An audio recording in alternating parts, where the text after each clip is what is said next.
pessoas! Tudo bem? No vídeo de hoje eu vou contar pra você toda a minha experiência desde o princípio até hoje sobre a adoção do Danilo e Daniel. Se você é novo por aqui, não esqueça de se inscrever no canal e deixar aquele joinha que super me ajuda o canal a crescer, o canal ser engajado. Então deixe seu joinha, comenta aqui embaixo e por favor se inscreve. Gostou do canal, gostou do vídeo, compartilha aí nas suas redes sociais, naquele grupo da família, enfim.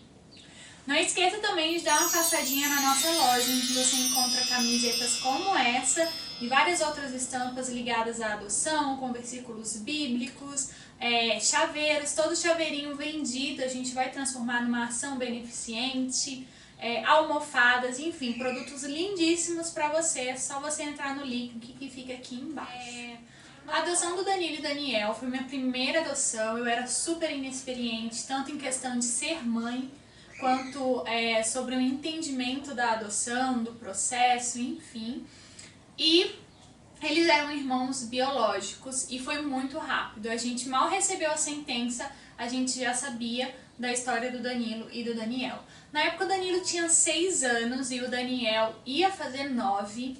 E aí a gente foi conhecer eles não eram destituídos e foi bem complicado o processo na área burocrática falando, né? Por quê?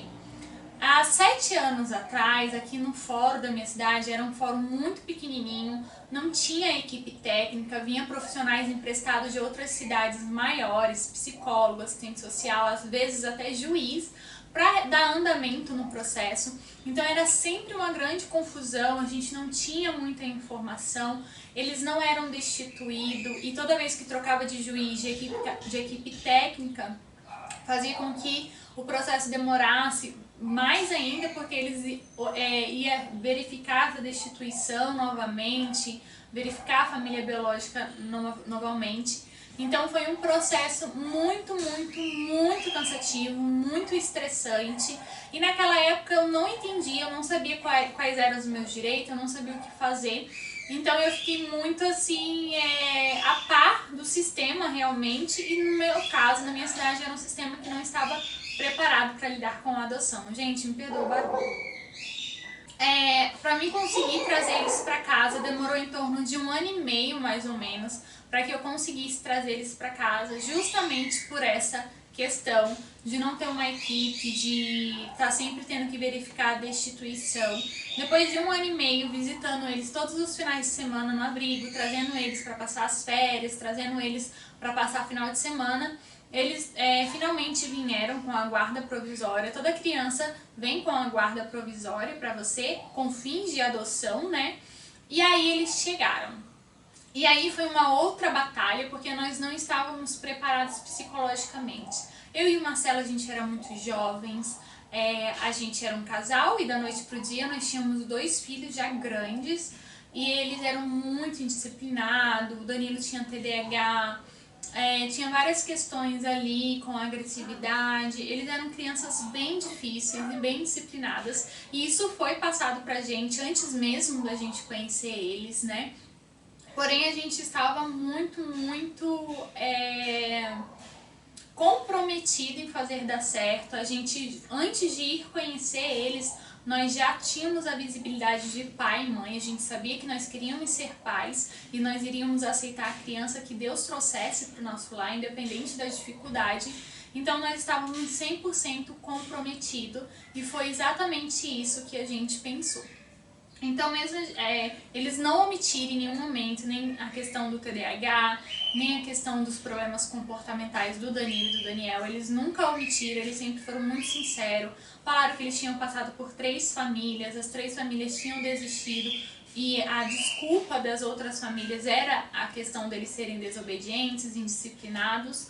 Porém, eu pensava que toda essa indisciplina, toda essa agressividade, todo esse mau comportamento vinha assim do que eles tinham passado pela família biológica, por toda a sensação de abandono das 3 famílias adotivas. Então eu nunca pensava que era porque eles eram crianças rebeldes, eu sempre olhava para eles como que aquilo fosse reflexo de tudo que eles tinham vivido. Mas ainda assim foi muito, muito, muito difícil. O primeiro ano letivo na escola foi extremamente difícil, eles não eram alfabetizados. Então foi um primeiro ano muito, muito complicado. Até para criar vínculo foi muito fácil, eles eram crianças bem abertas, eles queriam muito ter uma família, eles queriam muito ser adotados, era visível que eles queriam, né, um pai e uma mãe, porém eles não tinham, não sabiam se comportar. Eu lembro que no começo eu evitava sair com eles para evitar situações constrangedoras, né? Então, assim, foi bem difícil, foi bem complicado, mas a gente nunca desistiu, a gente nunca pensou em desistir, a gente nunca pensou em devolvê-los e a gente sempre teve muito, muito, muito amor pelo Danilo e Daniel. E a gente olhava e via exatamente que eles eram nossos filhos, que foi o que Deus preparou para nós. E com o tempo, muita rotina, muita disciplina, muita insistência, eu e o Marcelo sempre falando a mesma língua, isso é de extrema importância, que o casal fale a mesma língua, porque se eu falo que pode, o Daniel fala, e o Marcelo fala não pode, eles, né, fica confuso, acabam manipulando a situação, indo pro pai que cede mais rápido, e isso não acontecia, eu e o Marcelo falava sempre a mesma linguagem, e o Marcelo sempre estava em sintonia, né? E óbvio, a gente errou diversas vezes, por vezes a gente cedeu quando não deveria ceder, por vezes a gente foi rígido demais quando não precisava ser. Óbvio que a gente errou, óbvio que a gente pecou, e a gente sempre fazia essa autoavaliação, sempre voltava atrás e falava, não é legal fazer isso, não é legal ensinar assim, não é legal fazer isso. E aí a gente foi aprendendo e sendo melhores pais. Eu acho que hoje eu sou muito melhor mãe do que eu era há 7 anos atrás, mas foi bem complicado. Mas o primeiro ano passou. Por isso que eu falo, gente, o primeiro ano é o mais difícil. O primeiro ano passou e eu lembro que nesse primeiro ano eu olhava e eu falava assim, não tá tendo resultado, a minha disciplina não tem resultado, as minhas conversas, as minhas orações, o meu ritmo não tá tendo resultado, eles não estão entendendo. Só que passado esse 1 ano, eles começaram a mudar totalmente o comportamento, o jeito de falar, o jeito de agir, a higiene pessoal. Eles começaram a se comportar da maneira adequada para uma criança que tinha família e para uma criança da idade deles, né? E aí eu lembro que as coisas foram se tornando mais fáceis, a gente foi entendendo a personalidade, conhecendo eles e sabendo como lidar com cada um, porque cada um era diferente, a gente precisava lidar e disciplinar de maneira diferente, e as coisas foram se assentando. E aí eu vejo muito disso, porque quando uma criança adotada ela se sente segura, ela se sente no lar dela, ela sente que ela não vai mais embora, é quando ela baixa a guarda e aí o comportamento negativo se transforma em comportamentos positivos. Eu lembro que o primeiro ano letivo do Danilo foi muito difícil, tanto pelo TDAH, quem não sabe é déficit de atenção com hiperatividade, tanto pela agressividade, né? Ele pegava a imperatividade e transformava em agressividade. Então, a gente sempre ia na escola porque ele batia no amiguinho, porque ele gritava com a professora, porque ele aprontava alguma coisa. E aí, o primeiro ano foi muito difícil, ele repetiu de ano, porque ele estava numa escola particular, ele repetiu de ano e tal. E aí, no segundo ano, ele mudou totalmente. Totalmente. Eu lembro que ele vinha frequentemente com notas altas, o comportamento dele sempre exemplar. Ele nunca mais brigou com nenhuma outra criança na escola, eu nunca mais fui na diretoria, nunca mais. Eu lembro que no segundo ano letivo, no segundo bimestre, na reunião escolar, a professora falou assim, mãe, a gente só teve um único episódio que eu precisei chamar a atenção. E aí eu já fiquei morrendo de medo, né? Morrendo de vergonha. E a professora falou assim, é porque ele cortou o cabelo. Aí eu falei, de outra criança? Aí ele, não, dele mesmo. Ele apostou com os amiguinhos quem tinha coragem de cortar uma mechinha e aí ele cortou um pedacinho do cabelo. E eu, só? E as notas? Não, as notas estão ótimas, média 8, 9, 10, eu acho que a média mais baixa dele era em matemática e foi tipo 7,5. E aí, não, o Danilo é uma ótima criança, é amigo de todo mundo, todas as crianças gostam dele, ele divide o lanchinho na hora do recreio, ele ajuda na sala de aula, ele sabe, só elogios. E eu lembro que eu falei assim, Deus, tá dando certo. Eu lembro que eu chorava muito sozinha pelas coisas estarem dando certo. E aí foi só melhorando, melhorando, melhorando. Eu lembro que o Daniel, ele raramente aprontava alguma coisa, mas quando ele aprontava era de deixar a gente de queixo caído, era algo grave, algo que fazia eu ter medo de quem ele iria se tornar. Ele fazia escolhas erradas, escolhas ruins. E eu lembro que eu pensava, meu Deus, será que ele não vai ser uma boa pessoa? Será que ele vai ter problemas de caráter? Meu Deus, onde eu tô errando? Onde eu tô errando? E eu lembro que quase sempre eu sentava para conversar com ele, falar sobre as atitudes, falar sobre mentira, sobre não pegar o que é dos outros, sobre não respeitar o próximo, sobre fazer bullying. Eu tava sempre conversando, sempre conversando, sempre conversando. E eu falava, meu Deus, ele não vai mudar, ele não vai mudar. E aí, de repente, o Daniel mudou também da água pro vinho. E hoje ele tem 14 anos e ele é um menino que ele trabalha. Ele é um dos melhores alunos de sala, todos os professores amam ele. Ele é muito responsável, ele ajuda em tudo em casa, ele cuida dos irmãos, ele é amoroso, ele é atencioso, ele é carinhoso. E tipo, aquele menino que me entregaram falando que ele era rebelde, que ele era desobediente, não é o mesmo menino que está comigo hoje, 7 anos depois.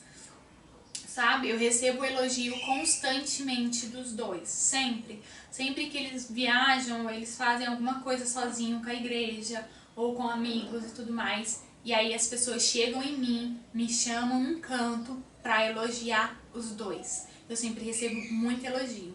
Eles fazem parte de grupos de célula, onde tem muitos adolescentes dessa idade, de 12 a 16 anos.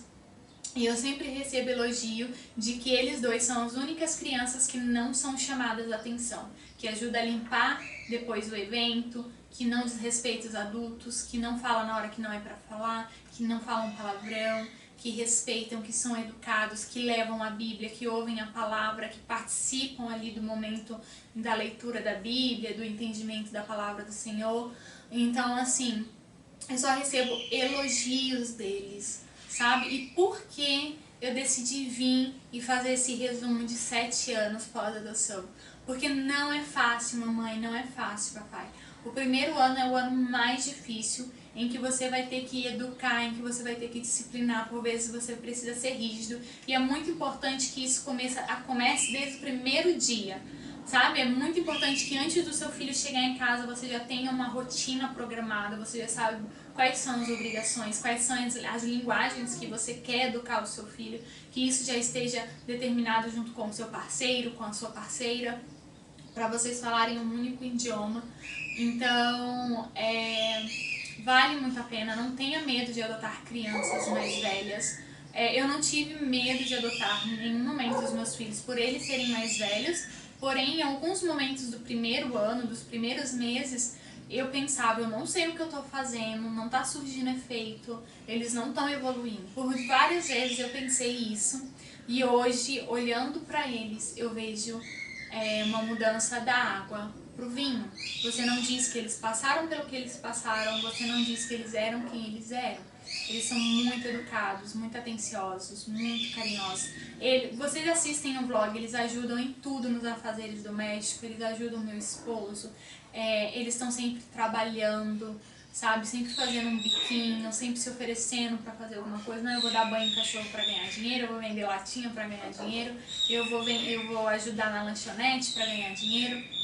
E aí eles juntam um dinheirinho deles às vezes para fazer um agrado para mim, às vezes para fazer um agrado pro pai, às vezes para fazer um agrado pros irmãos, às vezes para comprar uma besteirinha, coisa boba. Então eles têm um nível de responsabilidade muito grande, eles sonham com o futuro, em morar só, em ter casa própria. Então assim, hoje eu falo assim, ai, eu tô fazendo o que é certo, eu sei que eu sou chata, mas eu tô fazendo o que é certo, eles estão se tornando pessoas incríveis. Eu sei que hoje eles são cidadãos do bem.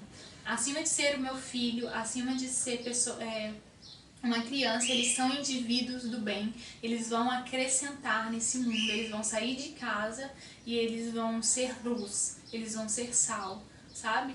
Então foi por isso que eu quis trazer esse resumo, para que vocês não desistissem. Se você tá passando aí por esse primeiro ano, não desiste, não é fácil. Ser mãe e ser pai não é fácil, mas dá certo, tá bom? Então esse é o meu recado.